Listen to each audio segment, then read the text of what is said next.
I think we'll go. Thank you for being here in the March edition of the Regional Housing Task Force for Clatsop County. I'm excited that we've got a speaker who's going to share some new knowledge with us, something that I'm not aware of, but looking forward to that. And then we're going to have a little bit of a discussion on our infamous legislative session that's going on. So I'm looking forward to that as well. So with that, why don't we start with introductions? And I'm going to start with my counterpart here to my left. Robert St. Clair, City of Cannon Beach. All right, and I'm Jay Blake. I'm the planning manager with Clatsop County. Steve Sokolowski with the City of Cannon Beach. Steve Wright, Mayor of Seaside. Eric Ostrander, Counselor in Cannon Beach. Amanda Perrin from the City of Astoria. Alana Tucker, I'm the City Councilor in Gerhart. I'm Denise Loffman. I'm with the Columbia River Estuary Study Task Force for Press. Barb Knopf, Mayor of Cannon Beach. Paul Mitchell, Commissioner, City of Warrenton. Brent Estes, North Coast Regional Representative for the Department of Land, Conservation and Development. Alyssa Gertler, Clatsop County Housing Manager. All right, let's go online and have Deanna, if you would, introduce yourself, please. Oh, I think you're.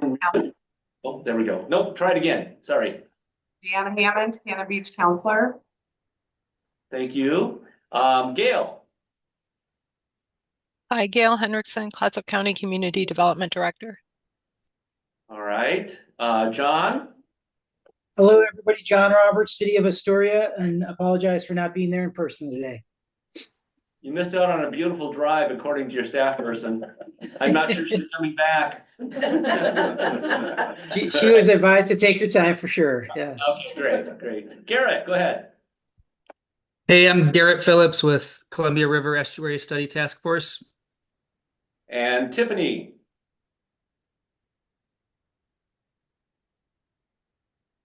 Whoops. Hey, Tiffany. She's Tiffany Taylor from the City of Astoria, and we're glad that she's here as well. So thank you very much. I appreciate your time and appreciate your willingness to learn more about the housing issues that are affecting Clatsop County. Garrett has a partner, I see. That's excellent. All right. At this point in time, I'm going to introduce Alyssa and have Alyssa introduce our first speaker. Please, Alyssa. Hello, everyone. Here we are again. I'm actually very excited about introducing our first speaker. Those of you from Cannon Beach have already been part of this conversation, and thanks for coming back and hearing it again and being part of a regional conversation. This is about a program called Lease to Locals that is happening in other parts of the country that are also tourist, vacation, recreational communities. And it's about converting vacant and short-term rental homes into homes for people who actually work in the community. And the person we have here is basically runs a platform she'll tell you about that implements that in most of the cities around the country. It's an interesting tool that I think is worth looking at further in a place like ours. And one of the things in conversations with her, we've talked about sort of the size and scale of a market that it might work in and how it might work. And, you know, while it might work on a city by city basis, that's also sort of worthy of a conversation of what happens if more than one city implements it. You know, we were just talking earlier before the meeting about the amount of short-term rentals and vacant houses in the county, and just thinking about even a small percentage of those converting into being available for local workers could really help address our issues. And what's nice about this program that I like is it doesn't require any new development. It requires us to use the houses that are already built. And so with that, I would like to introduce Kai Froelich, who's the founder of Placemate and who has been responsible for implementing this program in multiple jurisdictions across the country. And I do want to say, she told me she's not feeling well, and I told her she had to still come to the meeting anyway. So let's go easy on her. Yeah. Kai, Welcome, thanks. Kai. Hello. Yes, I appreciate that. My whole family came down with the flu yesterday, so bear with me. I've done this presentation many times, so I'm pretty good at it, even with my eyes closed. But yes, Alyssa, should I just share my screen to do the presentation? I can give a little intro on who I am before that. Yeah, go ahead and do that. Okay, so as Alyssa said, my name is Kai Froelich. I am the chief impact officer and co-founder of Placemate. We are a housing matching platform that started in Truckee, California in 2018. And then during COVID, we rolled out this property conversion program, which is in partnership with public jurisdictions. The public jurisdictions pay property owners an incentive, and we hope that gets people to convert their homes from short-term rentals and empty second homes into long-term rentals, specifically for local workforce in a lot of these tourist areas. So, as I said, I started this program when we were living in Truckee, California. And it has since expanded to include all of Lake Tahoe. We just launched on the Nevada side of Lake Tahoe. We're down in Mammoth Lakes. And then we've also expanded out to a couple of different jurisdictions in Colorado, up to Ketchum, Idaho, and then out to the East Coast, both in Vermont and Massachusetts. Alyssa got in touch with me because she thought that this program sounded really interesting for Cannon Beach. And I do think that this program is very replicable in places like Cannon Beach, in places like Clatsop County, where there is um, a real density of short-term rentals and empty second homes, or at least empty second seasonal homes. And I will go forth with presenting from here. Alyssa, should I share my screen? Yes, if you can, I believe you can do that. I can, yes. Seems like I have the power. Here we go. Okay. Let's see. Slideshow this.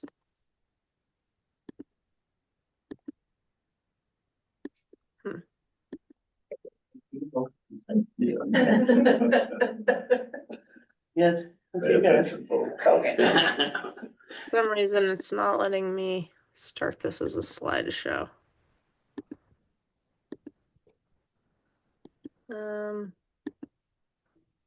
This happened in Cannon Beach and somehow it magically started. Yeah, I know. I was just thinking of that. I don't know why that's happening. Might just be slow because it's sharing. All right. Do you have it? Could you share it? Would that be a possibility? There. We don't have it, even though. Okay. Will it just go down to Yeah. the second slide? Maybe do it without going in slideshow mode, just do your slides like one at a time. Yeah. It's not really letting me do that. Hold on. I'm just gonna stop share for a second. Okay, well, letting me do it when I'm not sharing it. Let me just one second.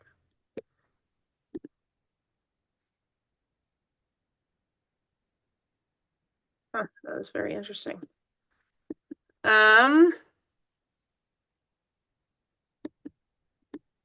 Sorry, everyone.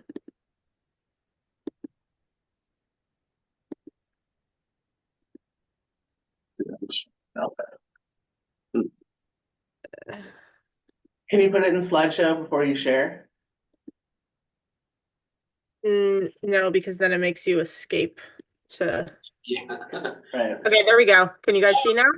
Yes. Ah, amazing. Okay, great. So for this presentation, I'll just give a background on Placemate, the company as a whole, and then a background on Lease to Locals. I'll do a market deep dive into Truckee, California, and then talk about what it's like to bring Lease to Locals to a new market. For those of you in Cannon Beach, I do apologize. This is the same presentation that you saw last week. I think that was last week, maybe 2 weeks ago. And but there might be new questions. So new questions, new presentation. So Placemate's vision and mission. So we started this, and by we, I mean my husband and I, when we moved to Truckee, California, we realized that there was such a lack of housing for people who lived in the Truckee area, and for people who worked there, and that there was so much unused housing inventory. And so we really wanted to create this mission-based, but for-profit company, so that we could really start to put the pieces together between connecting those folks, between people who needed housing and people who had housing that was already available, already built. And so our vision is that we envision a world where communities thrive because local employees can find stable housing. And our mission is to help local employees secure housing in tourism-based communities through innovative public and private partnerships across the country.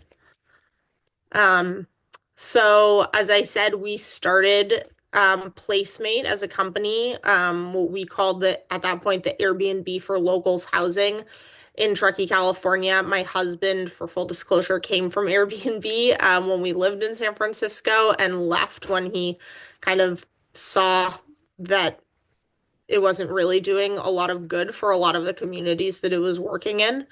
But because he knew all of about how to really get in touch with homeowners, he worked on the marketing team. We kind of just moved that skill set and working with that population into working with them to just do something different. So behavior change in a different way, which was just switching to long-term rentals, whether that was from active short-term rentals or from empty second homes. And so we started doing that matchmaking. That was what we did without this jurisdictional partnership piece. When the jurisdictional partnership piece came in with the incentive program, that was the beginning of our lease to locals pilot, which we launched in the fall of 2020 with the town of Truckee. And then we rolled that out nationally when we launched with the town of Breckenridge in Summit County, Colorado, the following year. And then spring 2024, a year ago, we launched our 10th market in Woodstock, Vermont. And then we just started a new program, so a non-lease to locals program called Rooted Renters, which we rolled out in Truckee, and we're rolling out to our second market in May. And that is a preservation program. So instead of incentivizing homeowners to convert a property from short-term to long-term or from something into the long-term rental pool, we're really incentivizing them to continue doing what they're doing. And this really came from a response that every time we launched the Lease to Locals program in a new market, there would be homeowners coming out of the woodwork saying, but I've been doing the right thing this whole time. I shouldn't be sitting here just getting my below market rate rent because I want to do something that's right for my community and I want to house local employees. I really, why am I not getting a piece of the pie? Why is that all going to people who have been running Airbnbs for this whole time? And so we really wanted to create something in response to that. And that's why we launched the Rooted Renters Preservation Program. So the Lease to Locals program structure, how it works, as I said, is converting existing housing stocks to new longer term rentals. Longer term, we say not necessarily long term because in a lot of these markets, it makes sense to have a seasonal option. So for most of the markets, there's like a 5+ month option, up to 12 months or a 12-month option. And I think that I spoke about this a couple of weeks ago, that doesn't make as much sense in a place like Clatsop County. It also doesn't make sense in a place like Cape Cod or Nantucket, where we also operate, where there's not really like two different seasons of seasonal employment. But in a lot of our Mountain West communities, that does make a lot of sense because there will be two very distinct seasons that people come for seasonal employment. And those opposite seasons are when some people will use their houses. So, for instance, if there was a ski instructor who just came in for the winter and they lived in a house that the homeowners only used it in the summer, like that would be a really perfect fit. So then the jurisdiction is providing property owners cash incentives to convert their properties. That's a big part of it, is that this is an incentive program. It's allowing governments to quickly and efficiently address critical missing middle, housing needs. And our best show of that was when we launched in October 2021, and we got 30 properties opened in the first 45 days of the program in Breckenridge and Summit County. So this is a map of where our markets are. We, as I said, are coast to coast. I think I ran through these right at the beginning. Our most recent launch was last month in Washoe, Tahoe, Nevada, which is just right over the border from where we launched originally in Truckee. And these are our overall results to date. So, as I said, we launched our first program in Truckee, our first Lease to Locals program in Truckee in November 2020. And since then, as of the first of this month, we've placed 1,600 people in housing and we've unlocked over 700 units. So this is more of a deep dive into the town of Truckee program specifically. This just gives you a really good example of what the program guidelines look like. We always make the joke that, this isn't Uber. Like, we're not going into a new market and saying, well, we're just going to toggle on and be live in Cannon Beach. And if this works for you guys, that's great. And if it doesn't, well, we're just going to be here anyway. All of these program guidelines are very customizable. We really want this to work for the market. We want this to work for the tenants. We want it to work for the homeowners. And so nothing is set in stone. We bring a lot of our lessons learned when we go into a new market and get to the point where we're making program guidelines. We know how to make suggestions that really work for the program, from an operational standpoint. But we really want this to work. And so everything is completely customizable. The only given that we have is that this has to be a program that's specifically to house local employees. So in the case of Truckee, the property must be located within the town of Truckee. It gets a little complicated because Truckee is an incorporated town that sits within 2 counties. The property must not have had full-time tenants in the last 12 months. Leases can be seasonal, as I said, 5+ months or long-term, and the rent cannot exceed $3,500 a month. And that is just an overall rent cap that we have for all unit sizes. Incentive amounts can vary based on length of lease and number of qualified tenants. For Truckee, based on the what people can otherwise get, and really bridging the gap between short-term and long-term rentals, the incentives in Truckee go up to $18,000, and that is $18,000 for 4 eligible tenants at a 12-month lease. So that is quite a bit higher than if somebody was to rent for one person for 5 months. It really varies.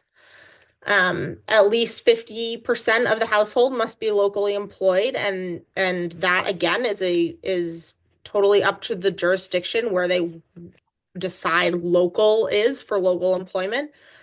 For Truckee, it's within the Truckee Tahoe Unified School District, so it's well beyond the town boundaries. And that's for at least 20 hours per week. The average adult gross income cannot exceed 150% AMI. And a lot of our programs, because missing middle housing is so unattainable, a lot of our programs don't have an income cap. They just say, as long as you are working locally, that is good enough. We don't need to make sure that you're making under a certain amount of money.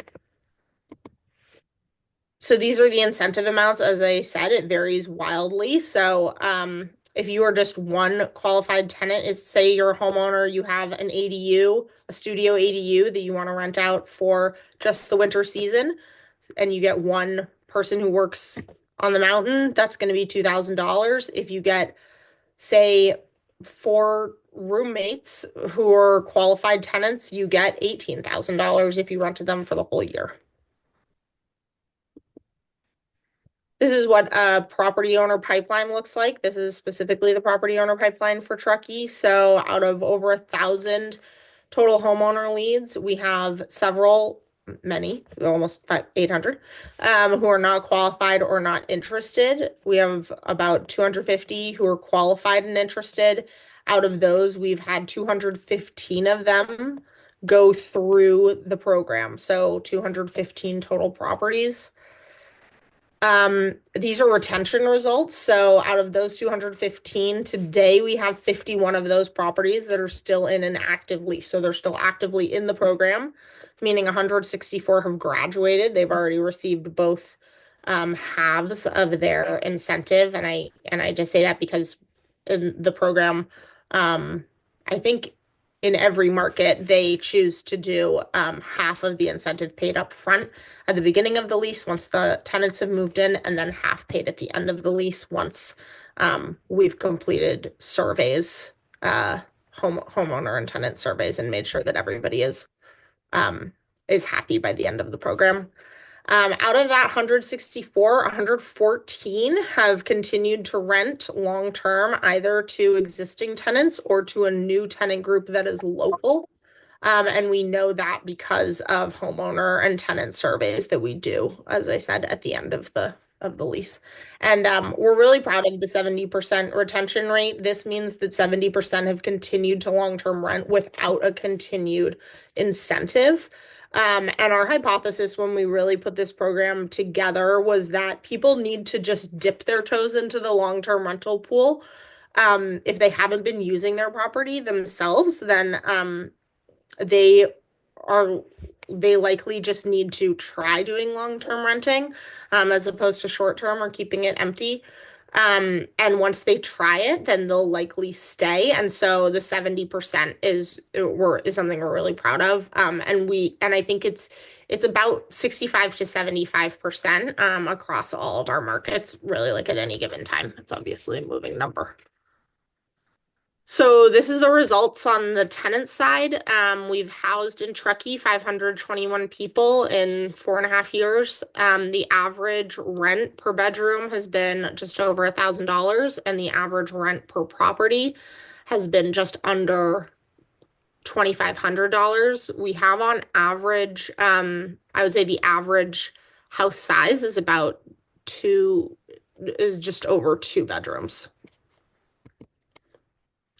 And so, as I said, the incentives can go up to $18,000, and that's often how we get a lot of interest in the program, is that $18,000 number is put out on marketing. Make up to $18,000 when you rent your house to a local, but on average, the average cost of an incentive per property is below $8,000. So it's not like it's $18,000 per property that the town is paying. To date, we've committed over $1.5 million in grants. And then Placemate has made just under $350,000 for the administrative fee. And then the marketing is $26,000, and that's not $26,000 a year, that's $26,000 total.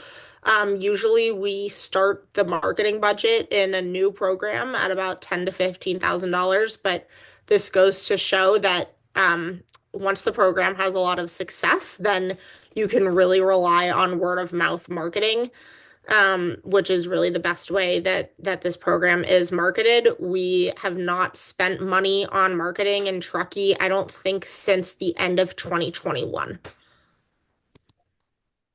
So this is just some feedback. I'll give you a minute to kind of look over it, both tenant and property owner feedback.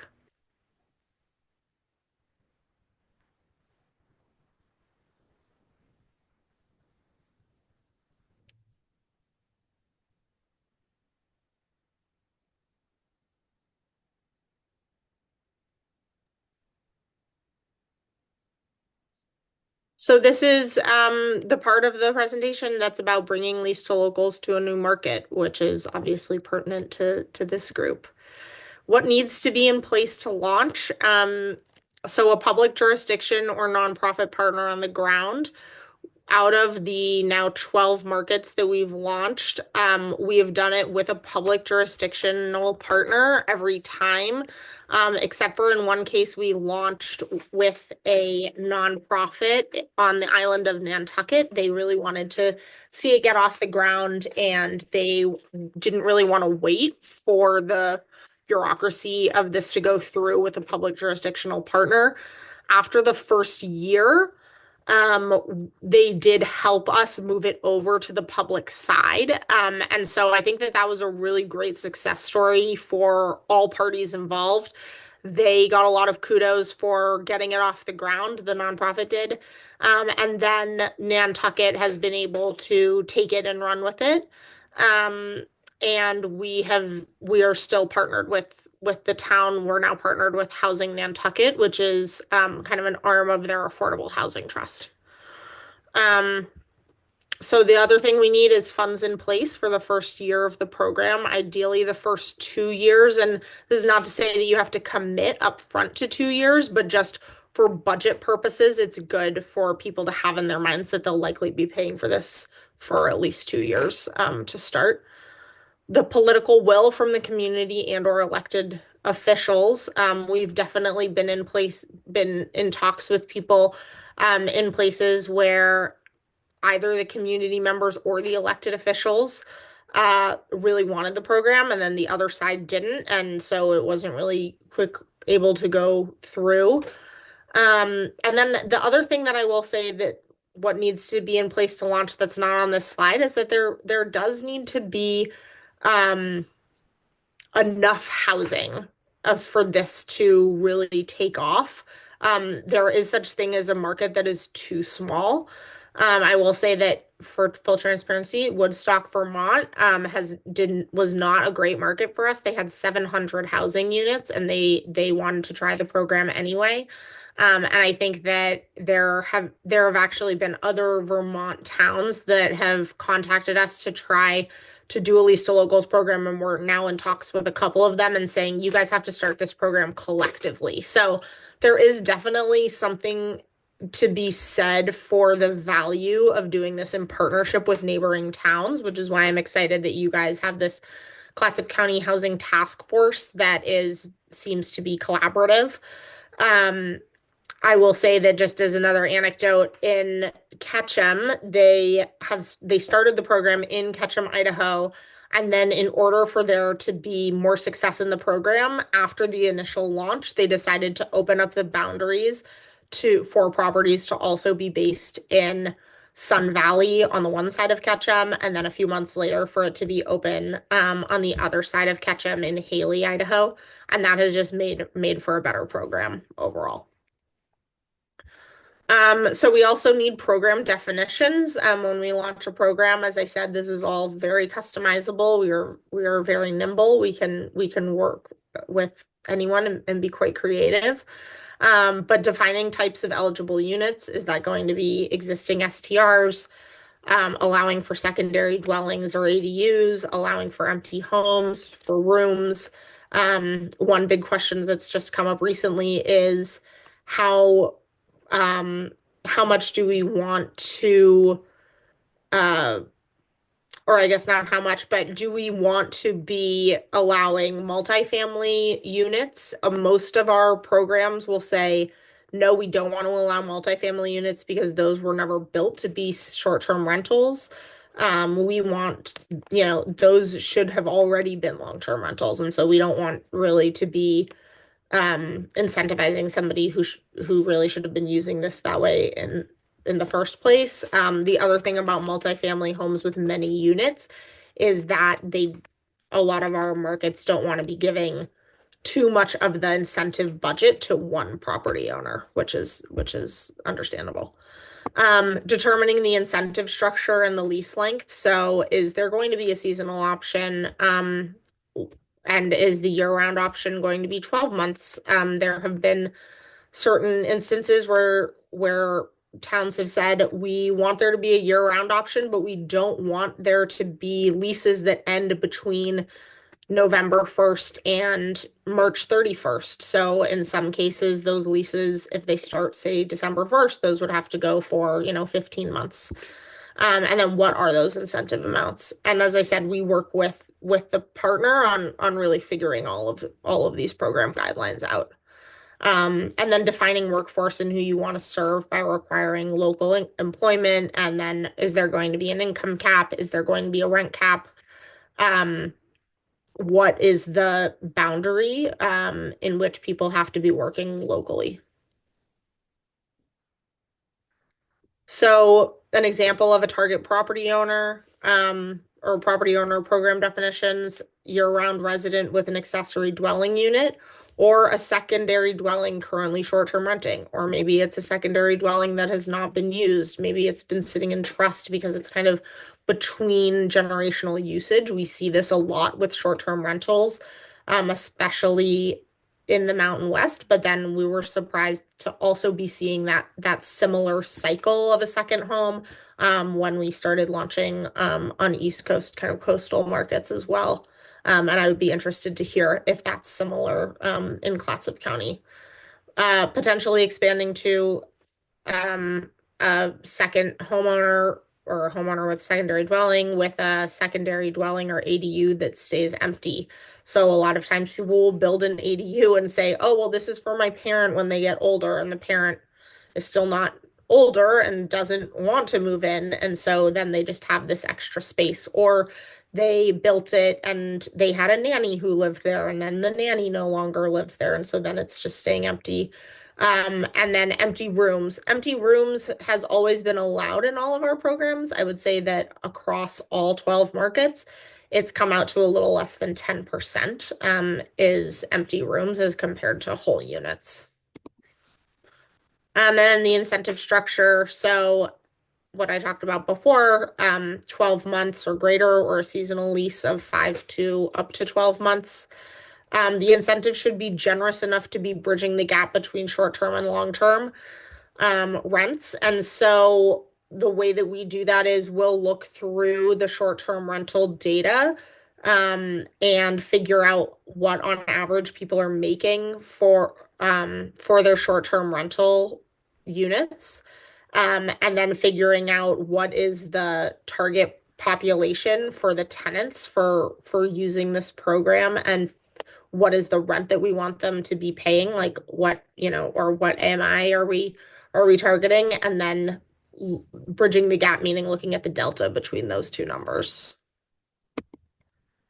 So an example target tenant profile would be somebody who works 30 plus hours a week. That's also been 20 hours a week in the instance of Truckee, 25. Working for a local employer. That means also that they can work for themselves if they have their own business that is registered within the area. We did run into some issues during the COVID times, and I'm sure you all can relate to this. I'm sure it happened there too, where there would be people who worked for themselves saying, "Oh, but I'm a local, I work locally," but they worked for their own business that was, based in San Francisco. And so, we didn't allow people to take advantage of this program during those 2021, 2022 years.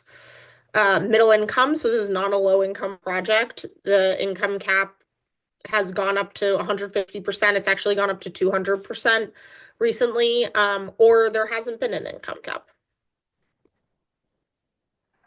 So this is how the lease to locals program works. So there's a property owner who has a property that they'd like to consider renting. And then there are local tenants who say, like, I need an affordable place to be able to rent to continue living here, or I've gotten a job. And I'm sure, again, that this happens in Clatsop County also, where there are all of these stories of, oh, we've had a vacancy for the manager of the town library that we haven't been able to fill in a year and a half because people can't find a place to live once they've taken the job. And so then they've had to turn down the job offer. There are stories, about that all the time. So the process is that the property qualifies for the program, and qualifying mainly saying that we haven't had renters here in the last 12 months, or this is an ADU and the ADU is fully permitted. Then qualified tenants are secured. The qualified tenants can be somebody that the homeowner just finds on their own, and that is what happens most of the time. We also have a platform on our website where the homeowner can list their property, much like Airbnb, and then tenants who are locally employed and qualified for the Leased Locals program can then reach out to those homeowners and say, I'm really interested in this property, and then they can start chatting from there. And then the property owner receives a grant once the tenant and the homeowner come to us at Placemate, and we do all of the administrative work of qualifying both parties, having, collecting the lease, having the property owner sign the contract with the jurisdiction saying, I'm going to be participating in this program. I won't be using my house for anything else. And then once the tenant moves in, then the homeowner receives the first half of the grant. And then once the tenant moves out, the homeowner receives the second half. So this is where the partnership comes into place, is that the local jurisdiction oversees the program and provides the funding and directly sends those incentives to the homeowners. The money never goes through us. And then Placemate administers the program, and we're the face of the program for the participants. So we answer all of the calls, answer all the emails, do all of the checks, the check-ins, do all of the compliance throughout the lease. And that's our role. So this is the tenant and property owner journey, and I can also send this to Alyssa, and she can send this out to you all, so that you can look this over more. But as I said, the property owners can either secure tenants on their own, or they come to us and say, I need to secure tenants. We can provide them with, over here it says, I found a listing on placemate.com, so we can help them list. We help them determine the eligibility of the local tenants and of the property owners. We provide all the customer support and the compliance. So local tenants can either find their property on our website, on another listing platform. Property owners can do it through Zillow or Facebook Marketplace or Craigslist. Or oftentimes this program does work really well through word of mouth. Somebody will say, oh, I have a second home and the neighbor, runs a business and has an employee who needs housing, and my home is empty, or I have an ADU. And so I want to be able to rent to the manager of my neighbor's business, something like that. And that works a lot of the time. So this is kind of the property owner journey. Properties will contact us to learn about the program. They'll have a phone call with us, somebody on our team, to determine our eligibility and readiness. They'll list the property if they need to, secure qualified tenants. We approve the tenants and we approve the lease that's been signed. Oftentimes we'll say, oh, if you don't know what lease to use, like, here's a good lease template for the state of Oregon. Then we submit the grant application to the town, or to the county, or whoever it is that we're partnering with, and then the property owner will receive the grant payments. From the tenant side, they create a renter profile on our website. They search for listings, they contact the property owner, we review their eligibility, we review the lease, and then we verify the move-in. So at no point, just going back to this, at no point do we actually choose the tenant for the property owner. That's not done on their behalf. The property owner and the tenant have to make that decision together. We're not a part of that step. And then we do all of the program reporting. So like the data that I pulled out for Truckee, we manage all of that for all of our partners. We track all of the key performance metrics and the data. We pull out, program summary metrics, the monthly program metrics. When we have monthly meetings with our partners, we provide them with all of that data. We can also pull any data that they need if they're maybe going to town council and giving a progress update, or if they're going and asking for money for the following year. We can attend to those meetings. We can provide data for the staff to attend those meetings. We can pull data for staff reports, any of that. We're very well versed in the budget cycles and the staff reporting that goes into working with council. And that is the presentation. And I would love to hear any questions and answer any questions you all have. All right, Kai, thank you very much. I really do appreciate the information, and it was new to me, so that was kind of a exciting proposition. I'm going to start out with a question, and if I missed it, I had to step out for a minute. Is this program funded exclusively through public dollars, or can nonprofits and private foundations and so forth set up essentially a fund for this program? Yeah, so we do not have any restrictions on where that money is coming from. You might have missed this earlier. I was saying that the only place where we have not partnered with a public entity is on the island of Nantucket. We partnered with a nonprofit to start, and they decided that they wanted to get it off the ground, and they had enough money within the nonprofit from their donors to start the program themselves for the first year. And then throughout that year, they helped us transition over to being housed under Housing Nantucket, which is a part of the Affordable Housing Trust, which is publicly funded. So we don't care where the money is coming from. I will say that it makes it harder if on kind of doing both tracks. So like having to work with the budget processes of the town or the county and also be doing fundraising from donors every year. If there's like a good way to be in lockstep with that, I think that that would be great. It would just be hard if like one year the donors didn't want to put money in for that, and then you're kind of left with only half of the program being funded. Okay, thank It you. definitely can be done that way. Okay, all right.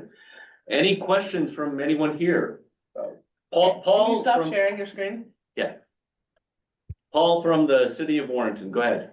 So I have a couple questions. First off, I didn't catch, how does placemate get paid? We get paid through an administrative fee that's paid monthly By the homeowner by the town or that town? or And by how the does- client. And how is that calculated?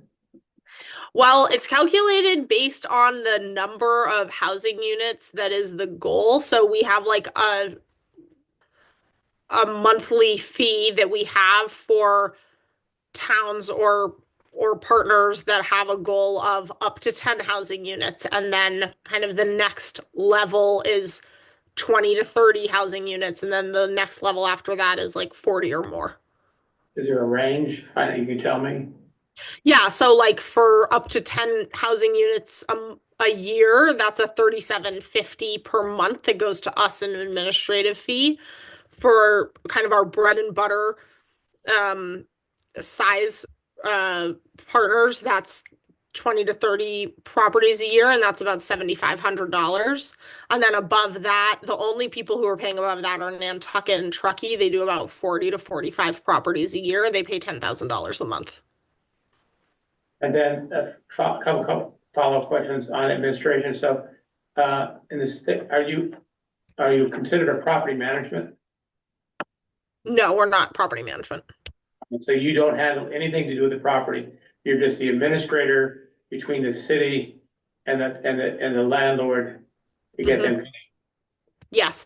And we do work with property managers in terms of, instead of working with a property owner, if somebody says, oh, I have a short-term rental and I've always worked with a property owner on my short-term rental, and I want them to be the point of contact for this program, and I want them to be the ones who are picking the tenants and dealing with the tenants while the tenants are in there, then that's totally fine. But we are not a property management company. The final question is, and especially in Clatsop County, but primarily we are a month-to-month lease. Most leases are month-to-month due to the fact in the state of Oregon, after you get to the 12th month, the rights of the renter or the leasee becomes greater, and most tenants or landlords don't want to take on that burden, especially if they are looking to move property or transfer property. So do you find any problems with this when you're doing month to month or doing long-term leases as opposed to month to month? With all of the programs that we've done so far, it's required that they are 12-month leases, or if there's a seasonal option, that there's like a 5 to 11-month lease, for stability. That being said, I think in the kind of typical lease template for at least California, then once the 12 months is over, that turns into month to month. But there hasn't been any program that's wanted only month to month leases. Okay. Any other questions here in the room? I have a follow-up question on, Go ahead. that he had, the placemates, isn't property management, but do you guys work to locate property managers for people that are short, or are second homes that have never dealt with the property management before, and help get that going to build that confidence for somebody that's never done any sort of rental at all? Yeah, we have definitely like put together, like talked, with community members and with the town and gotten like a list pulled together of property managers who we would recommend for property owners who were interested in the program, wanted to participate, wanted that incentive, but didn't really want to have to do that work themselves. So yes. And then I will also say that we've had a lot of folks who were short-term rental owners and used property managers and decided after a few months of doing the lease to locals program that it was so low maintenance to have long-term renters there that they really didn't need a property manager anymore. And I think that that's kind of part of the math that comes into how much money you're making on a short-term rental, because you do really need a property manager if you're not there with all of the turnover.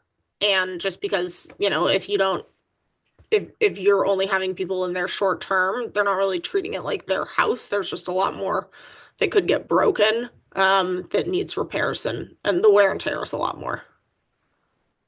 Okay. Can I ask a Go question? ahead, Alyssa. Hi, I'm gonna ask you a question, and that is, can you talk a little bit more about what it's like when you work with the jurisdiction? So suppose a city, a town wants to set it up. You were talking about there's guidelines, there's a funding source, there's a budget process. What's kind of the typical startup relationship look like? Yeah, so we start having those conversations kind of immediately. If somebody, like you, Alyssa, contacted me, and then we had a really great first conversation, and then I gave this presentation to Cannon Beach Town Council a couple weeks ago, and then have this one, and then we'll likely or typically we would keep talking and deciding what this program would look like. I would help with figuring out what the budget would need to be for this program based on who was participating and what the goals were for how many properties were, what was the goal number of properties to convert in a year, and then what's the AMI that's being targeted. So, taking that into account, what's the budget that we need to be putting forth for the number of incentives? What would our administrative fee be based on the goals of the program? And then once it gets through council or the board of supervisors or whatever, then signing a contract and getting to work on really ironing out the program guidelines. We say that there's kind of like a month setup that happens. And we can really, we're a pretty nimble team. So like I'll give you an example. We are going to be launching in another couple of Cape Cod towns in the fall. They really want to, I said we could start working with them in August and launch in September. They said we really need to get the word out there. I said, okay, well, even before you're really paying us for our like setup cost, then I'll just work with you on like putting together a press release and we could do some marketing and like getting the word out there at the beginning of the summer so that we could really get a lot of interest going while people are maybe making plans for their second home for the following summer or for the fall. So to answer your question, typically once this is passed and the budget has passed and the program is moving forward, then we take about a month, but we can be flexible on that, to get the program really ironed out and then launch. And then it's usually a 12 months from launch to the end of the pilot year. Will you also say a little bit more about what you mean by the sort of marketing when you first launch in a community? Yeah, so marketing can really take on a bunch of different we do marketing in a bunch of different ways. I will say that the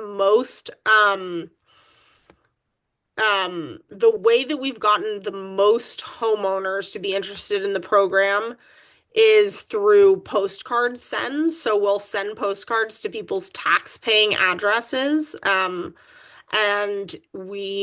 that has worked really well in terms of people getting in touch with us. I will say that's like our number one marketing channel. But then we also will do ads in local papers. We will do oftentimes, and this happens a lot on the East Coast, I don't know about in Oregon, but they'll put in like brochures or pamphlets for things that are related to the town in with like the utility bill or like in with tax bills. And so oftentimes we'll put stuff in there. We'll work with the town's communications team and putting together a press release and figuring out what channels that should go to. We don't really do a bunch of digital marketing for this program just because of the nature of the age of the homeowners or like the homeowners they generally don't, it's generally not digital marketing that works as effectively. Are you saying we're old, Kai? No, I didn't say old. I just said the nature of them. In between the lines, but thank you anyway. So the question. What do you do with the stuff in the home? What, do owners keep all their stuff there and the tenants just use it, or? Yeah, great question. That's something that we definitely talk through with folks when they call in or once we have that initial phone call and they ask a lot of questions and they say, here's my situation. Like I'm moving for 3 years for a job and I don't know what to do with my stuff. We say, okay, great. Well, it sounds like if you're moving somewhere and the place that you're moving to is furnished, then you should keep your furnishings there, put into storage or put into like one closet the stuff that you don't want to kind of be out. Or if somebody's saying, we really don't use this house anymore, we're probably going to sell it in, a handful of years, maybe 5-10 years. But for now, we'd like to put it on the long-term rental. We'll say, okay, great, then get rid of your furniture. People would rather have unfurnished homes. And so that can go either way. And we help folks navigate that. Okay. Any questions online? Raise your hand or Liz. Hey, this is Garrett. Oh, Garrett, you're second. Go ahead, Liz. Okay. Hi, Liz Adams, City Councilor for Astoria. Kai, can I ask, you were talking about if there's enough stock, and can you just speak to how to come up with that formula? What does that look like? Do you base that off of vacant homes, short-term rentals? What do you base like having enough stock for a program like that to operate? Yeah, I think that we've found that kind of the baseline needs to be about 2,000 housing units, just baseline. That doesn't need to be 2,000 unoccupied housing units, but just like that is kind of the size of an area where there's kind of enough interest generated for one of and those. Can you also speak to the program you talked about in Sun Valley and then neighboring Haley, I actually got to meet with the folks that were working on that last year, and we talked a little bit about utilities also in some of the homes. And one of the things that's particular to Astoria is, a lot of older homes, so really high utility costs. Is that something that has come up at all with looking at the affordability piece of people moving into homes that have really high utility expenses? That is interesting. I don't think that I've been privy to those conversations in Ketchum. But I will ask my team that works on that, more about that. That is one of those things that can vary from place to place. And so if that is a real issue, we can start saying like maybe not all of the utilities are passed on to the tenant, or like maybe some of those are baked into the rent, because of the older homes. I actually, even though I started this business in Truckee, California, I actually live in Portland, Maine. And in talking to a lot of the towns in Maine, and also, down on Cape Cod and Nantucket and Martha's Vineyard, that is also an issue, and the things that people are worried about because the homes are just so old. And so that is definitely something that can be, we can get creative on dealing with that in the program guidelines. Okay, thank you. Thank you. That was all. Thank you, Liz. Garrett, go ahead.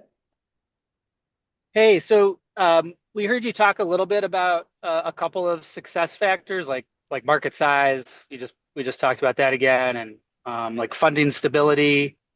Um, and I might be missing one or two more, but just wanted to see if there was anything else you wanted to highlight in terms of like if there's any like patterns you've noticed with towns that have done particularly well, and what the factors of success were for them. Yeah, I will say that the only thing that I can think of that's not in this presentation, is just a bit of a nuance around rent caps.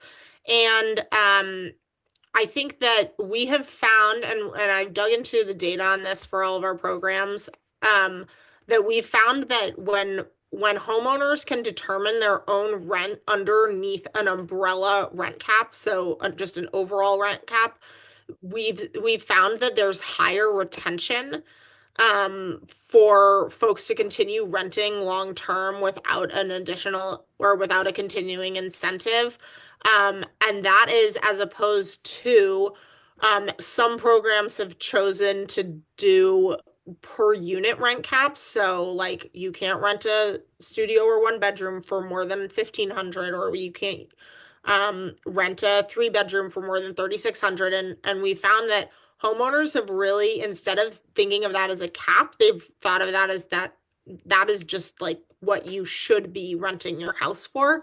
And we all know that like there are varying levels of two-bedroom homes. Like they're not all created equal.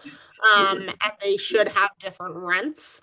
And I think that just due to the psychology of property owners and landlords, I think that it's this idea that the mentality is more that, the program dictates that I rent at this level. And so when the program is done, when the incentives go away, then I should naturally be raising my rent. Whereas if people think that they've chosen the rent within an overall rent cap, it doesn't really have the same effect when the incentives are finished. So I will say that's my push for success of the program with overall rent caps. And I guess my other this is a good question. My other thing that I'd say is around tenant restrictions. So if there are more restrictions on tenants, I will say that it doesn't have as good of it doesn't have as much success of the program. And I'm a big fan of doing no income restrictions for the tenants, or having it be quite high, because I think that in so many of these tourism-based economies, especially since COVID, but even before that, the price of buying houses has just skyrocketed. And so even if, I mean, we have people in these programs who are like doctors who are new to the area who move there, or, well paid like nurse practitioners who still can't find anywhere to live because there just isn't any availability of housing, on the rental side. And on the buying side, it's just so far out of reach of what people can afford. And so I think that the local employment restriction is really enough for getting kind of what you want out of the program. Um, So that is my only thing, that and partnering as much as possible. I think that part of the reason why there's such a success when we launch any one of these markets, since we've launched the Truckee program, we've had so much success in the other neighboring jurisdictions in Tahoe, in the Tahoe Truckee area, because there's just now like this groundswell. And as I've said, we haven't had to pay for marketing really, for any of them. And so I think that that kind of regional partnership approach works really well. Kai, thank you very much. Another follow-up question. Go ahead. I just, it was my train of thought when you said healthcare, because the first thing I thought of is our healthcare here, especially our hospitals, with locums and traveling nurses and technicians who are looking for places. Have you ever partnered specifically with hospitals or anything like that to help fund this, to help work with them? Yeah. So we have done a partnership in Truckee, Tahoe with their JPA, their Workforce Housing Authority, where they'll kind of give an additional incentive for people who are participating in lease to locals if it's to an employer from one of those public agencies. I will say that I would encourage people to shy away from partnering with employers, and it sounds counterintuitive. The only reason is because every time we've really gone down that road to discover what that would look like, it's come up that, and this is totally understandable from an employer standpoint. I'm an employer. I get it. Is that people really want to just pay to play, and so it's unfair to the tenants who live in the area who then don't get good stable housing with this program because they work for a smaller employer who can't afford to participate in the program. And so it helps larger employers, which of course it needs to help them too, but it just starts to be a little bit lopsided in terms of who it is helping. I think that it would really work well if employers kind of paid into maybe I mean, this is kind of a whole other can of worms to open, but like one solution that I've thought of over the years is if employers kind of paid into a fund and it was kind of sliding scale based on your revenue or based on your size, and that would go overall into the incentives for lease to locals, but it wouldn't necessarily just be that you would pay if your tenant got picked, because I just think that starts to create a lot of inequity. That's an interesting perspective to that question. Go ahead, Alyssa. I'm sorry, I have one more question. You were talking about how the different jurisdictions in Truckee, like Tahoe, South Tahoe, are all working together. And I know that in at least one or two of those jurisdictions, they've had conversations about the vacant homes tax as the funding source. So are they all using the same funding source and, like you were saying, kind of all paying into one pot, or is it each one has their own funding source, their own program guidelines, and then their own jurisdictional administration? Yeah, great question. So I will say that we have done both. So we have done, and this is kind of how I would envision this going for Clatsop County, although it doesn't have to happen this way, but we have done, like for the town of Breckenridge and Summit County, Colorado, we have done it so that it's just one bigger lease to locals program.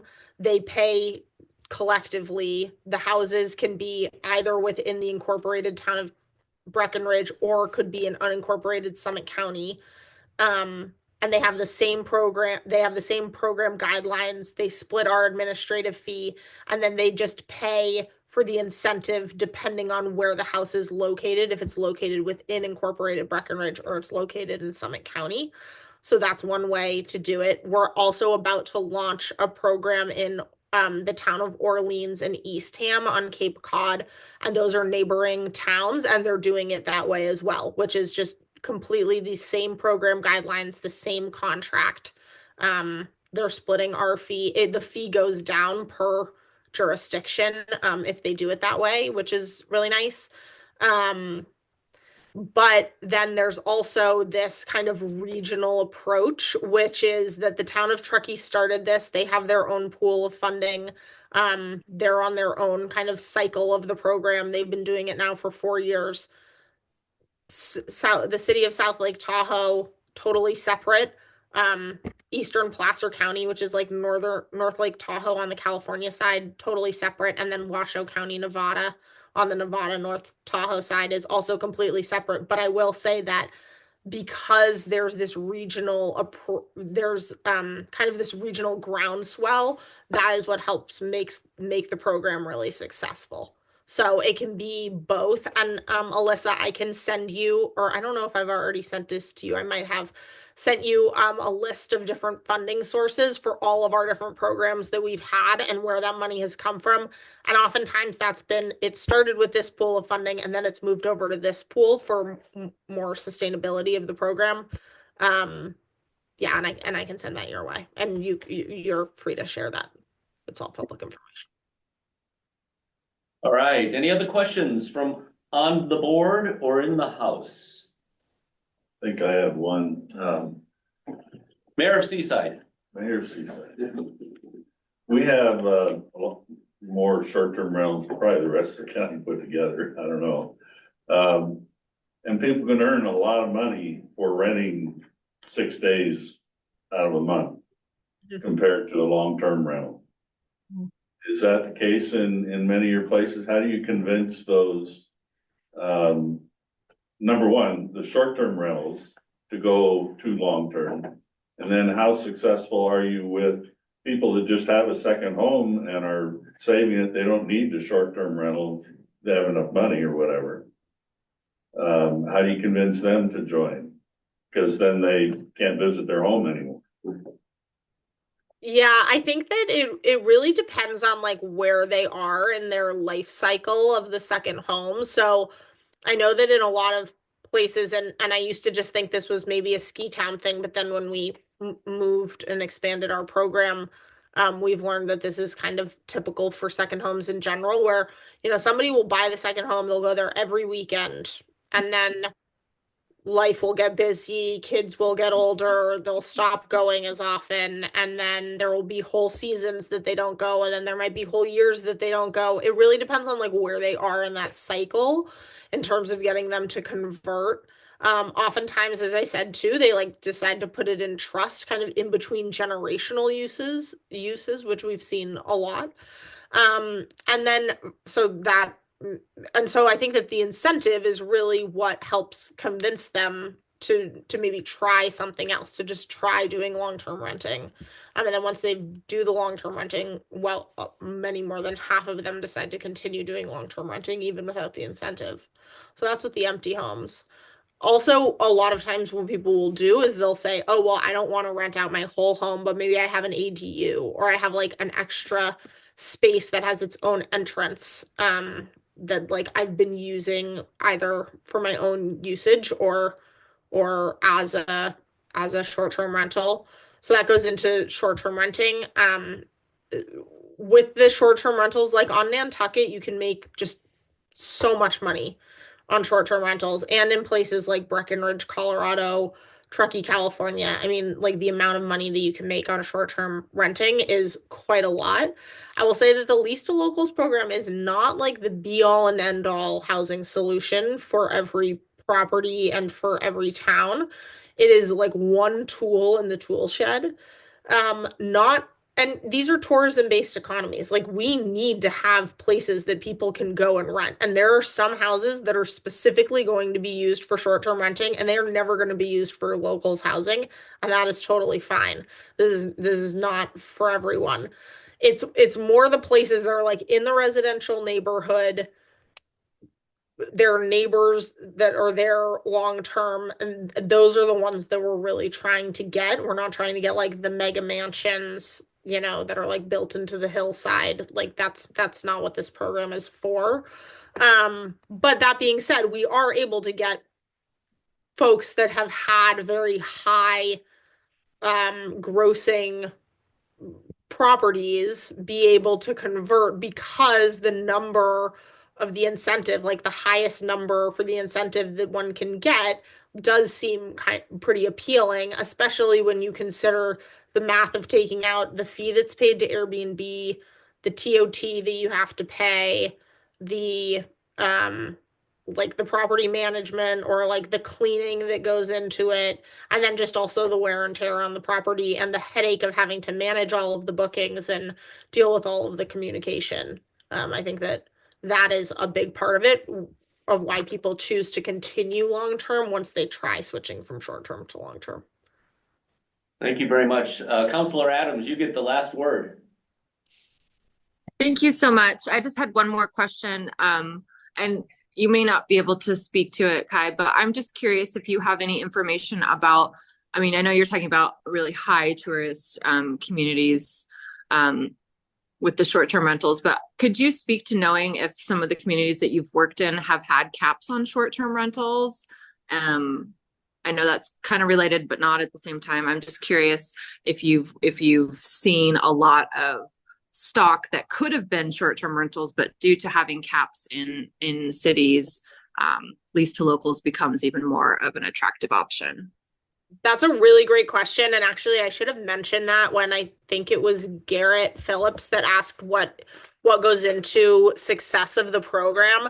I will say that, like, while this program is a carrot for property owners to get this money, the most success of this program comes from going hand in hand with the sticks around property usage and around short-term rentals. So I would say that the places where we do the best is where there is some type of restriction, something that's just has a little bit more teeth than just a registration of your short-term rental.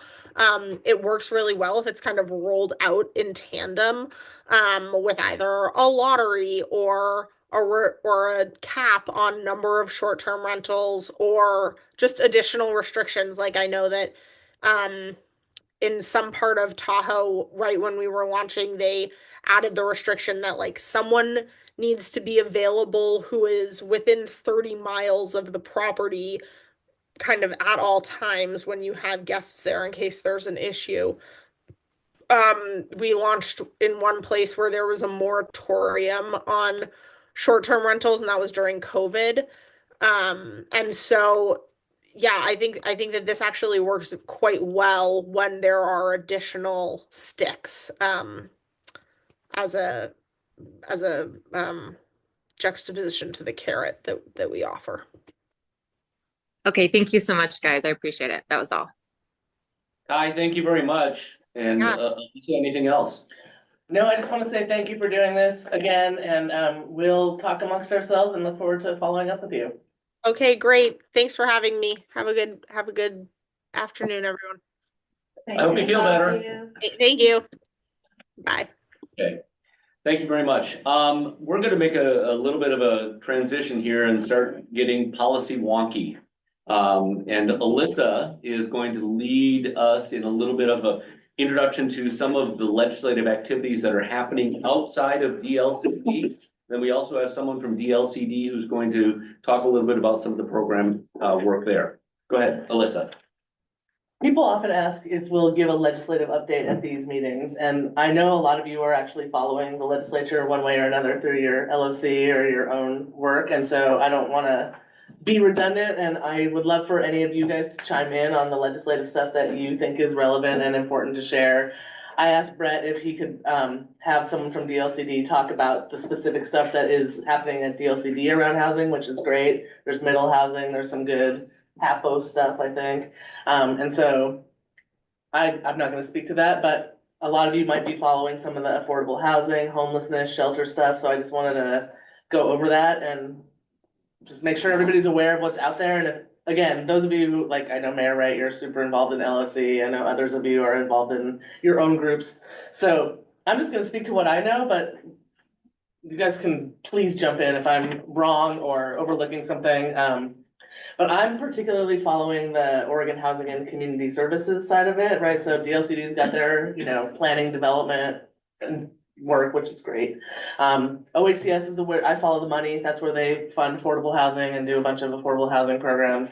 So right now they have House Bill 5011, which is the Oregon Housing and Community Services budget bill. It's like a $700 million, something like that or more.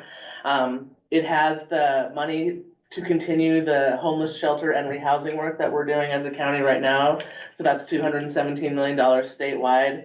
Clatsop County gets about, I guess, like 6 or 7 million so far that we've gotten from the homelessness work. There's also $173 million for emergency rental assistance and homelessness prevention, which is part of their whole funding situation. There's 80 million for permanent supportive housing, $500 million just for more rental housing production, which is much needed. And then $75 million for pre-development of affordable housing, which is a gap that I think we all know we want the state to help us fill. Could you tell us, what do you mean by pre-development? What does that mean? Pre-development is the stuff that happens before you even have a project, right? And so it might be design, it might be engineering, it might be, you know, brownfield work, anything that sort of goes into the things that happen before you develop. Okay. Hence the title, I apologize. Architecture. Okay, all right. Does that include infrastructure? No, infrastructure is its own thing, but it could be things like infrastructure planning, and Brett, again, please jump Yeah, in. design. Yeah, yeah, so if you're like, hey, we know we need to build a road here, we know we need to build pipes here, the planning of it could certainly be eligible, but the building of it would come from a different source. Someone else gonna ask a question, sorry. Go ahead. Yeah, there's a special bill called House Bill 2864, which is pre-development loans for affordable housing, and that is for the sort of capital A affordable housing, the things that are funded through OHCS low income housing tax credit and LIFT funds. And again, this is an issue in the affordable housing development industry across the board, is there's usually not a good funding source for pre-development. It's hard to put forth funds when it's not a project yet, and you don't really have any funding, you don't have any investors, and so this pre-development is a useful getting things off the ground funding. But it is a loan that then ends up getting paid back through the development fees at the end, but still, that's something developers can figure out if they can get projects moving forward that wouldn't otherwise move forward. The other big bill I'm following is called House Bill 3644. That is basically converting the governor's emergency orders around homelessness into a statewide homeless shelter system. So basically, right, there's a state website that shows all of the different shelter beds, rehousing, all of the things that have been created since the governor's first emergency order in 2023. We're now 2 years later, we're at the end of the biennium. Instead of hoping and praying that we can just keep this going, the governor is converting it into an ongoing statewide system that will keep at least the number of beds statewide that exist now and hopefully allow for expansion. And it changes some of the ways that the state is gonna administer the program. So instead of like, it's an emergency, we have the emergency management department running, you know, emergencies, it's Oregon Housing and Community Services is now gonna run a statewide shelter system. There will be regional coordination, regional planning, all kinds of things like that. In theory, I think that is good for us. It gives us some stability. It builds on the collaboration that we've already established. It helps hopefully build capacity for our partners who need to grow and scale up. We went from 0 to 80 shelter beds in the last almost 2 years, and we know that we're still not meeting the need. And so the idea of having a system and having more resources will only help us all. So those are the ones I'm following on homelessness.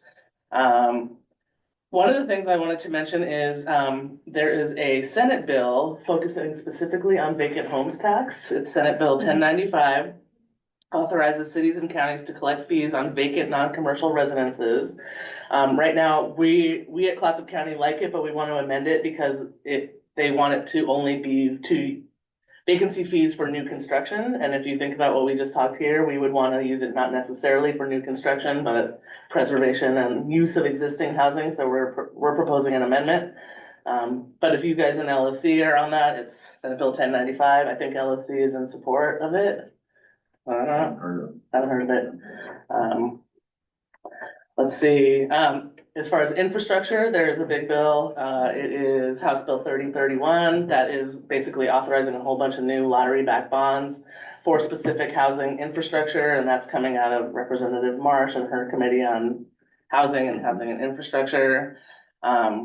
There's also a House Bill 2698, which is STC deferment for affordable housing. So not having to have affordable housing developers pay SDCs and then work with the cities to defer it and pay it back later. That's, I know, an interesting concept for different jurisdictions.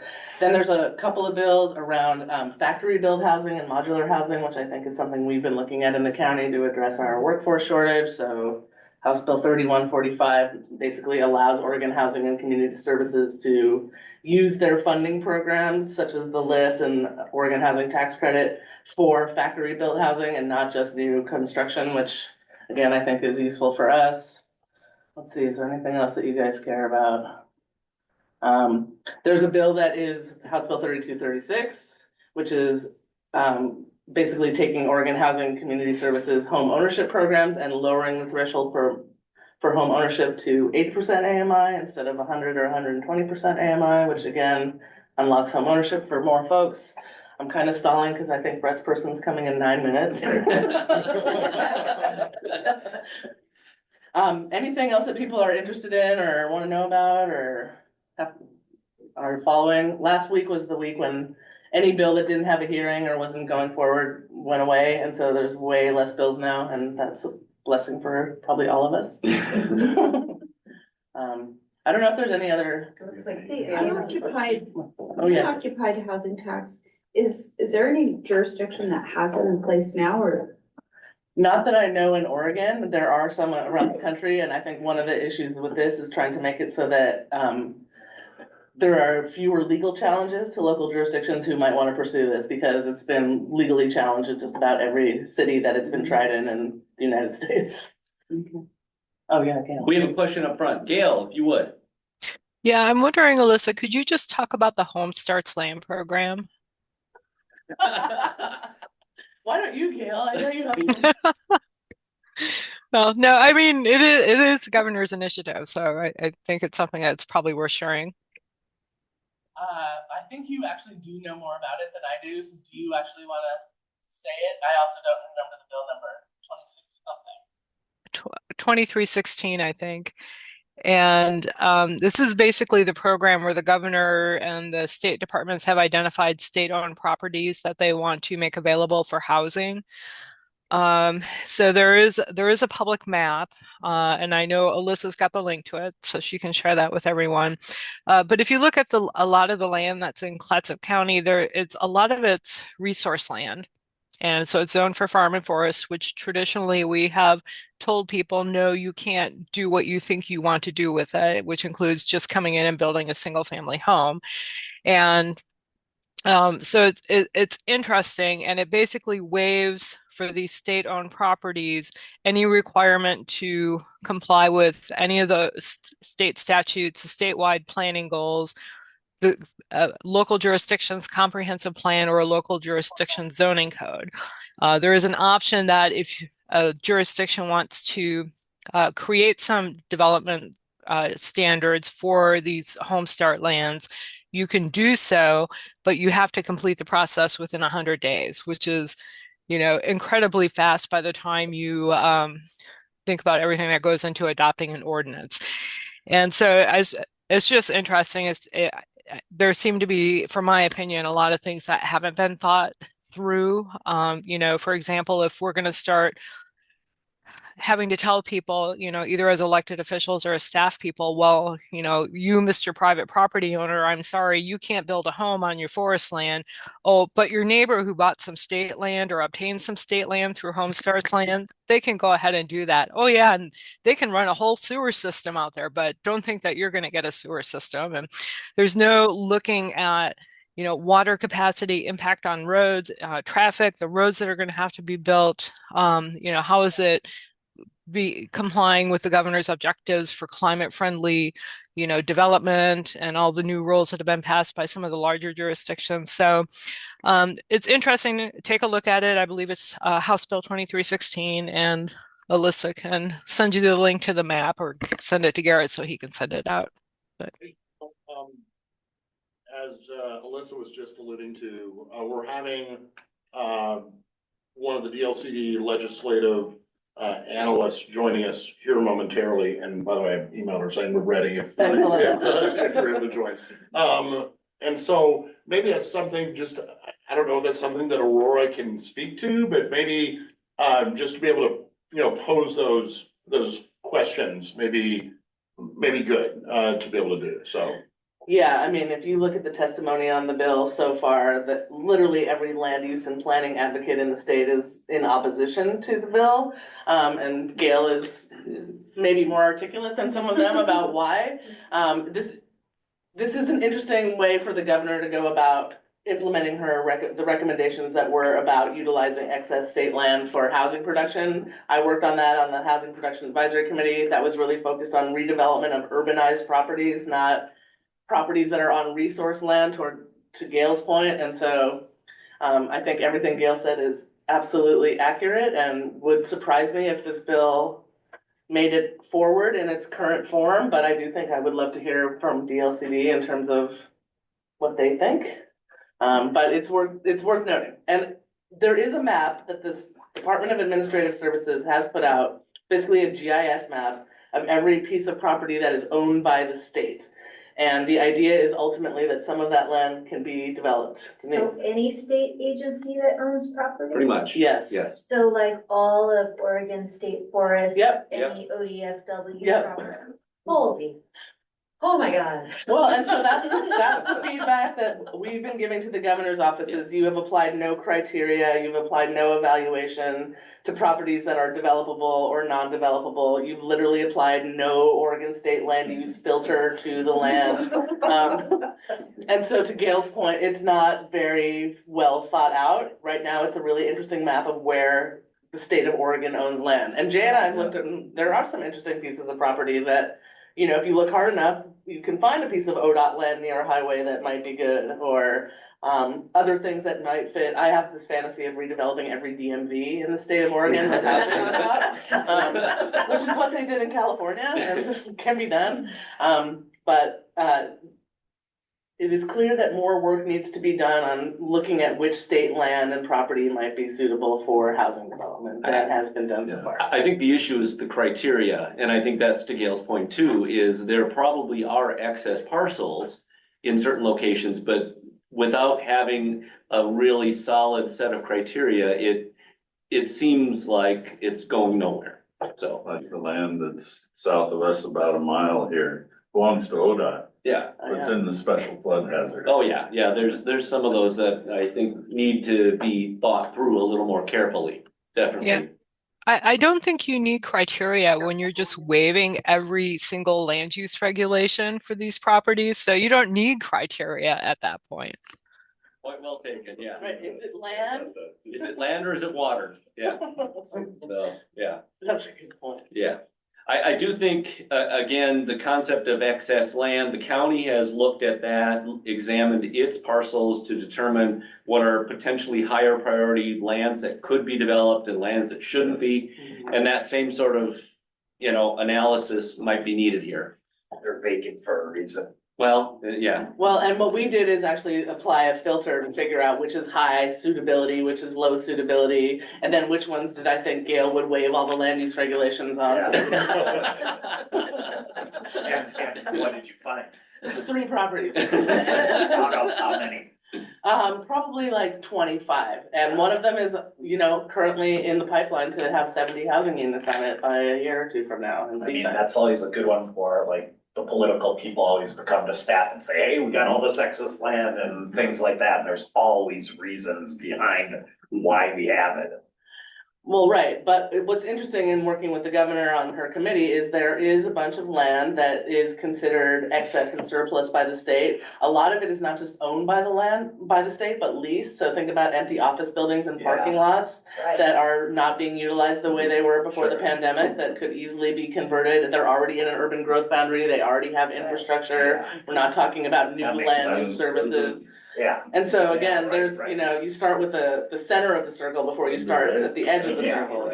But those guys are so backed up. I mean, when I ran Kia, if you ever drive by Kia, in front of the lot, that is actually still road. Yeah. But it's leased by the state. but it is a non-vacated road for when they moved, Marlin. So we tried to purchase it, they said, yeah, we're not using it unless, and that was 5 years ago. And they still hadn't. Yeah. Yeah.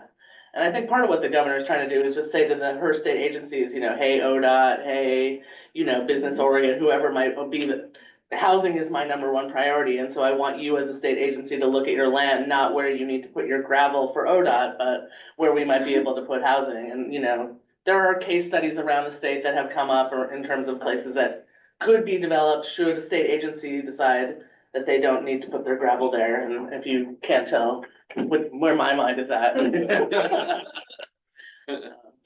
Yeah.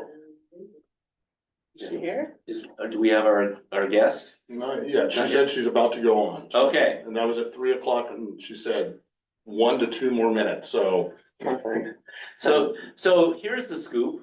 I'm gonna give you the opportunity to say whatever you want about housing. Go. Or just introduce her. Yeah, so I mean, just to maybe provide a little bit kind of information, Yes. kind of an interesting thing about my position, as the regional rep. I have to be Switzerland on all of these things as they go through the whole process. And that, that I'm to be the implementer of everything. And so as things go through, we get Aurora, who's coming on, who's the legislative analyst for DLCD, to be able to speak on kind of what's happening more from the state's actions in putting forward legislation, the governor's office particularly. But then when we're not able to provide any specific direction with regards to any legislation because we have to be neutral parties throughout the whole process as it goes through the whole entity. There are abilities for the legislators to be able to check in with the Department of Land Conservation Development and fiscal impacts and those types of things.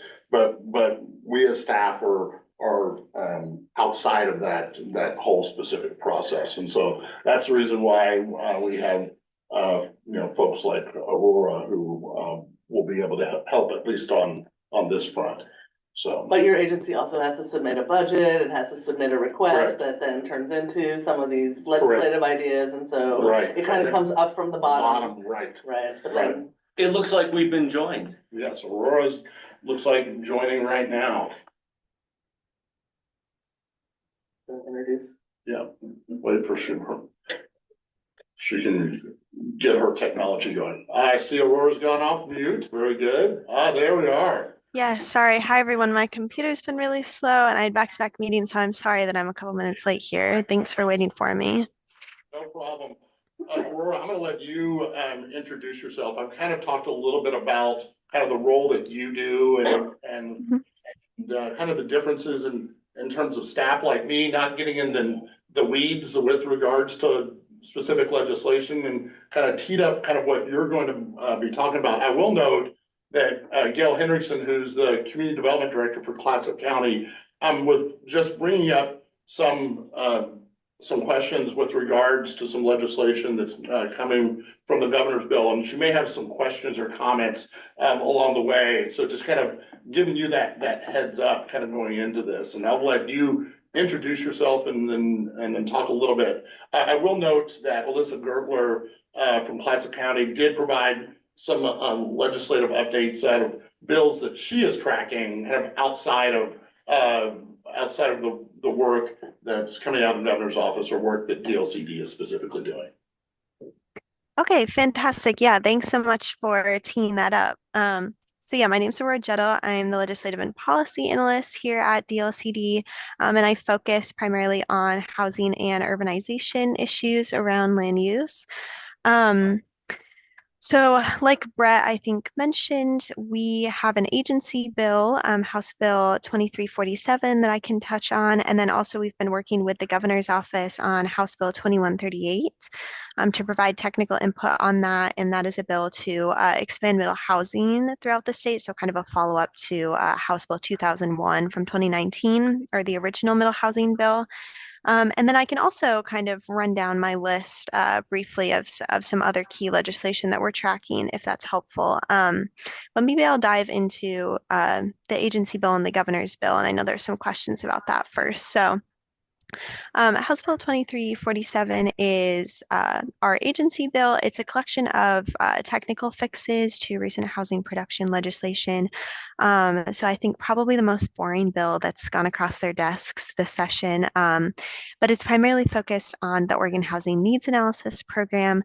As many of you know, that landed in DLCD in the 2023 session, really reframes how housing planning is done across the state from a paradigm where we were looking at sort of continuing past trends and basing our planning off of that to now looking at sort of the needs of the community, contextualizing them based on location and affordability and things like that, and making sure that there's really housing choice for folks in every community at a level that's affordable to them. And so one of the things that's part of that is we got grant dollars to be able to allocate for local governments for their long range planning efforts. So that's things like housing production strategies and stuff like that that really help with that sort of long term planning. And as part of those original recommendations that were submitted to the legislature for that program, it was recommended that tribal governments also be recipients of grant funding.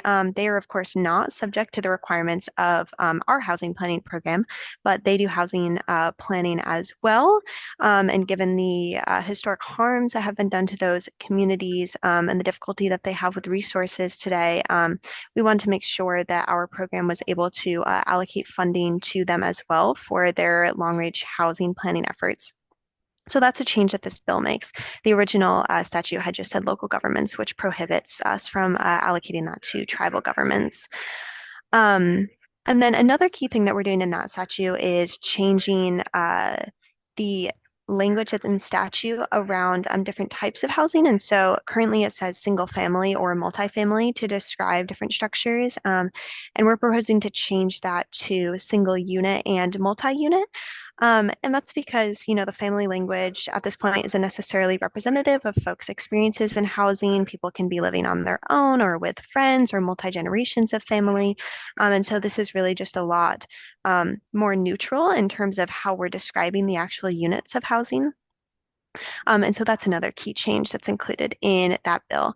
And then the final one that I would just touch on from that is to change some of the deadlines for cities to report on their permitting and produce data. That's also part of the Oregon Housing Needs Analysis Program. And there's actually a dashboard on OHCS's website that just got started at the beginning of this year here.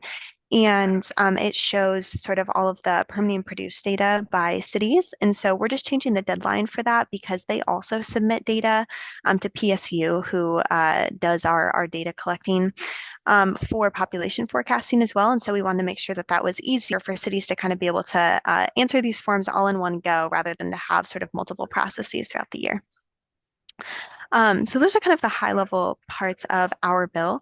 It has already passed through the House where it started and it had its first public hearing in the Senate a couple of weeks ago. We anticipate it to be scheduled for a work session after these first work session deadlines pass in these next coming weeks here. As you all probably know, the work session deadline is April 9th. So if bills aren't passed out of their first chamber committee by then, they die. And so the bills that are still in their first chamber get priority at this point.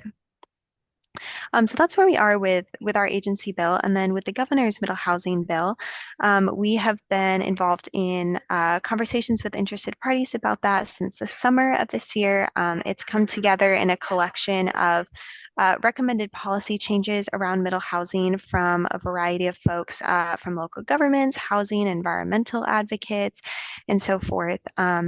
We currently just had our second public hearing on that bill actually today.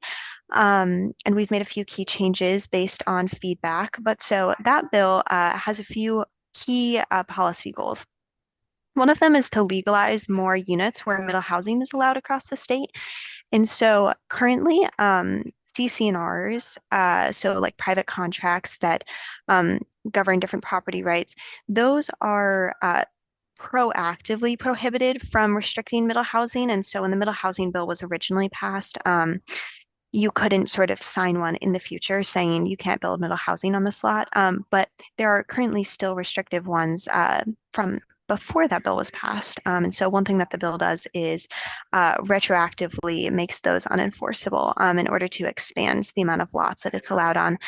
And a primary thing that I would note with that is a lot of these lots they have CCNRs from HOAs that are not even like active. And so it would really require a lot of work on the part of the property owner to, go through their restrictions that are on their property to try and figure out if the HOA is active and then to like reactivate it to dissolve the CCNR. And so a lot of this is just trying to sort of alleviate this problem of having these lots that are stagnated in their development capability from that perspective. And it would also make it so that lots that have existing single family units and duplexes and as well ADUs are also going to be allowed to have middle housing now. And so there's a lot of, lots, like especially in areas that might recently be urbanized, have, larger lot sizes and things like that. There's a lot of development potential for middle housing there. And currently the law doesn't require local governments to allow middle housing on lots that have existing single family units. And so that's another change that we're making to really expand where it'll be allowed throughout the state. A couple of other key components that we're looking at and that you might hear there's been conversations on some changes around is clear and objective requirements on public works. So there has been a big conversation going on around that for the past couple of months. We had received a suggestion to sort of incorporate this requirement for public works associated with housing. So basically those elements to make the housing usable and make the development go forward. If those have to be clear and objective along with the actual siting of the dwelling.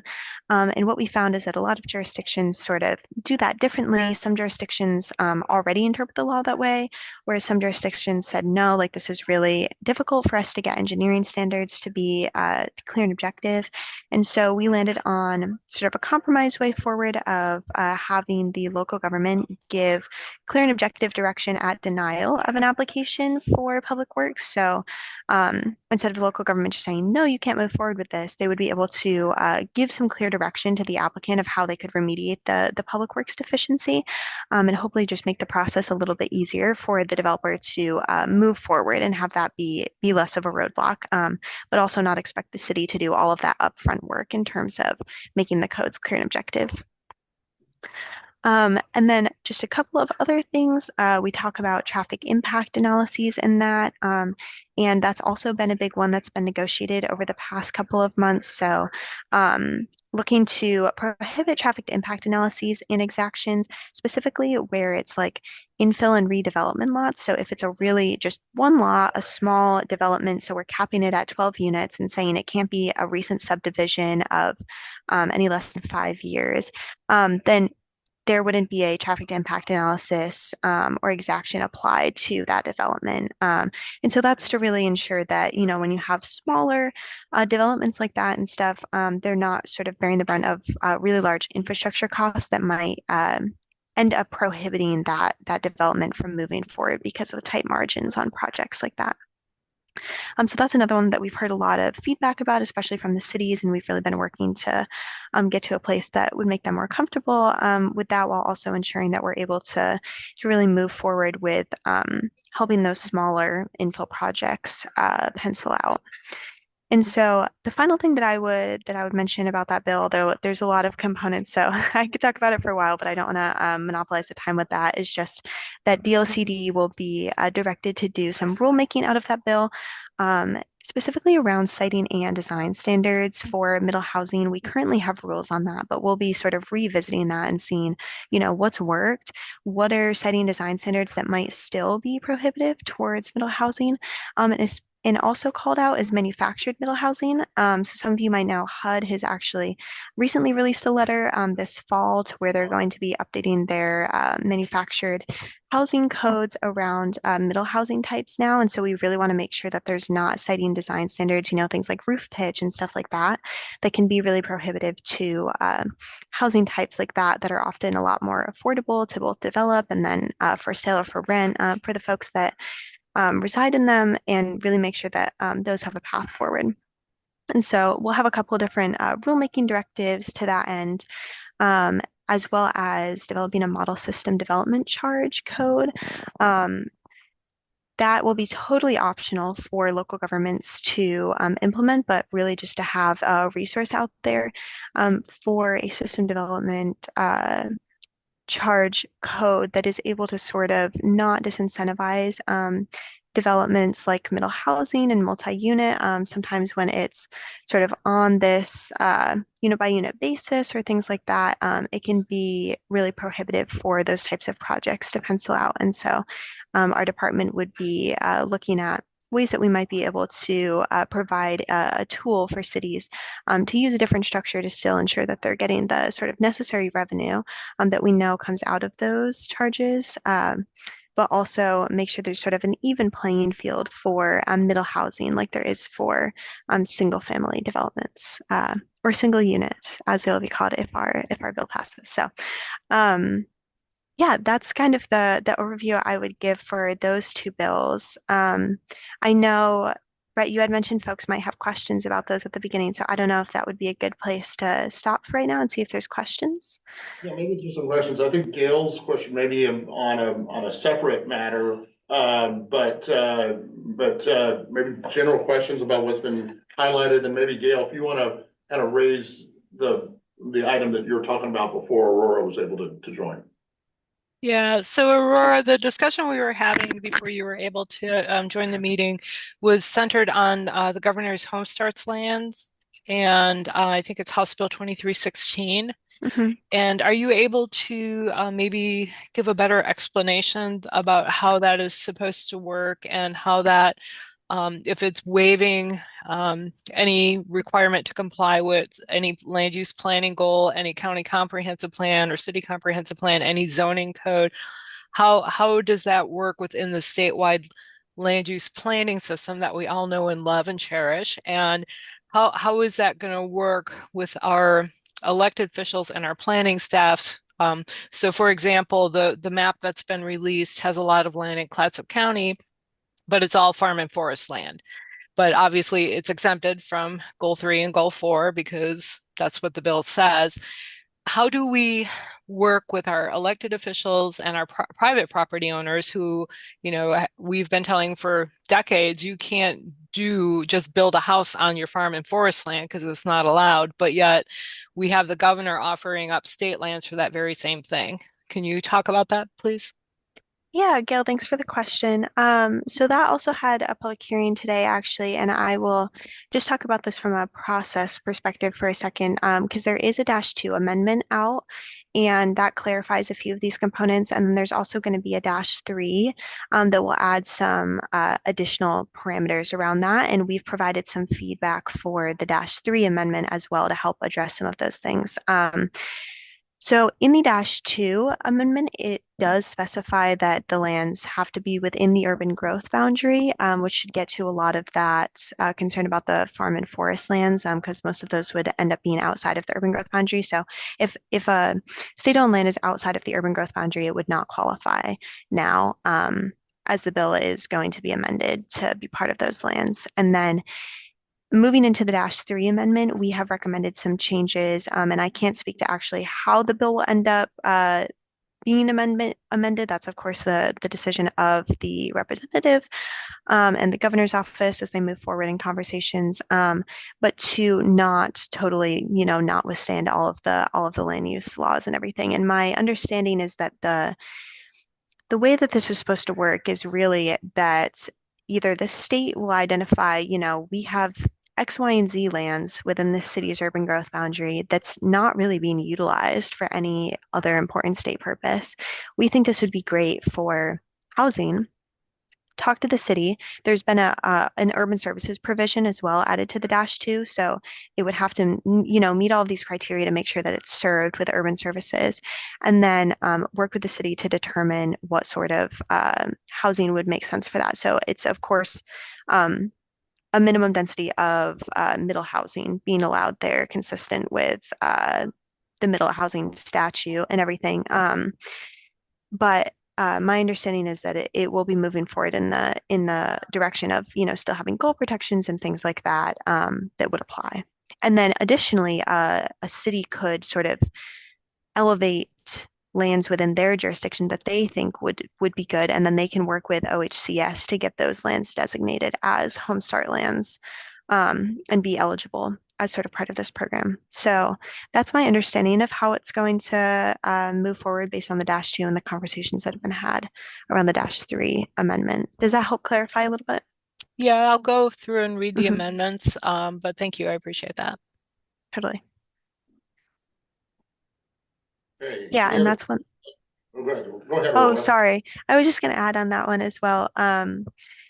Is that our Housing Accountability and Production Office is responsible for fielding inquiries from developers and folks about that map that was just released of the state-owned lands and everything. So if you have questions or anything like that, they're also a great resource. Just want to give a little plug for the great work that they're doing. Were there any other questions on the couple bills that Aurora was raising earlier? Okay, I think we're good over here. Was there a couple other little things that you were wanting to touch on in terms of other bills you were tracking? I guess go till 3:30, is that right? However long. Yeah. Okay. Yeah, well, House Bill 2316 was actually one of the ones that I was going to mention, so Gail beat me to it. But I would also just flag some ones that might be of interest to you. There is House Bill 3031.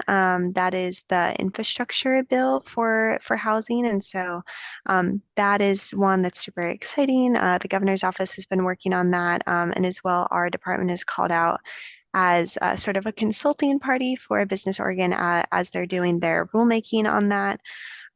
But so exciting to see some infrastructure dollars coming through to support housing development. And so we've been tracking that one pretty closely.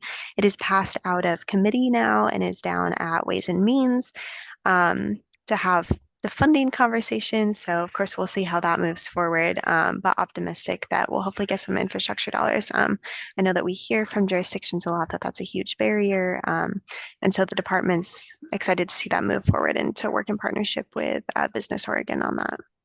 So I want to flag that one.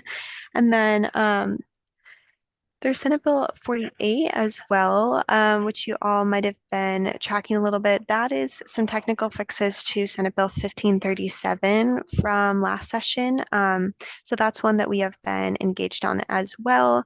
There's some clarifications to how things are interpreted for the one-time UGB process.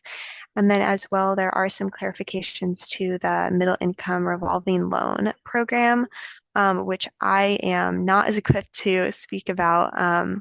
But I know that those are being worked on right now. There's a -3 out for that bill. So that's one that we're closely tracking as well for its connection to land use and housing stuff. And then there's a couple of ones in the Senate as well that we're keeping an eye on. So there's Senate Bill 49, which is kind of a conglomeration of some different changes. It makes some changes to the inclusionary zoning statute, reducing that to a 10 units for cities outside of Portland. And also says that inclusionary zoning has to be accompanied by some sort of funding to supplement whatever the loss in revenue might be. So just to back up there a little, that would be like a situation when a city says, if you build a 10-unit multi-unit development, you have to make one of those units affordable. And so it would just sort of make some changes to how that program functions. It would also change the structure of the building codes structural board and change it so that some of the folks that sit on that board have to have more experience with multifamily developments. And then it also makes some changes to how cities would do zoning, so prohibiting minimum densities and as well making it so that they would designate areas within their city where a model code would apply for housing. We understand that that bill is going to be amended pretty significantly. It had a very interesting public hearing, and everything, but just wanted to flag that as one that we're also tracking in case you all have heard of it. And then there's also House Bill 2258. This is a concept called Oregon Homes. It's one that the governor's office is also working on, but it's basically a concept of doing pre-approved site criteria as well as building plans for houses. And so this would essentially create a very streamlined process so that it would sort of look the same in every jurisdiction. Like a developer could say, okay, if we know that our house, our building plan is going to meet this criteria and this lot meets these criteria, then we would get approved to move forward with it. So that's one that we've been providing some technical feedback on as well and tracking. Yeah, I think that's a quick overview of the major ones, and happy to take any questions about those or if there's any other ones you folks are hearing about. Most of the bills are still pretty alive, but we'll see what happens by April 9th. Like I said, that's the deadline for them to get out of their first committees. So Aurora, I really appreciate your oversight here or your overview. I think that it's a legislative session that is throwing everything it can at housing, it seems, and it'll be interesting to see what sticks finally in the end after all of the deadlines and so forth. But I know that Alyssa tracks a lot of those. Our county does. I know the League of Oregon Cities does. So I appreciate your perspective on this as well. Alyssa? Yeah, no, thank you for your good work. You guys are doing great stuff and it's nice to see progress on some important issues. The middle housing looks great and you guys have been doing great work on it. So thank you. All right. Any other questions? All right, well, we have 2 spare minutes, and without any further ado, I'm going to say thank you very much. I would declare we're adjourned. Have a great day. all right. Thanks so much for having me. It was great to talk to you all. Thanks, Aurora. Thank you.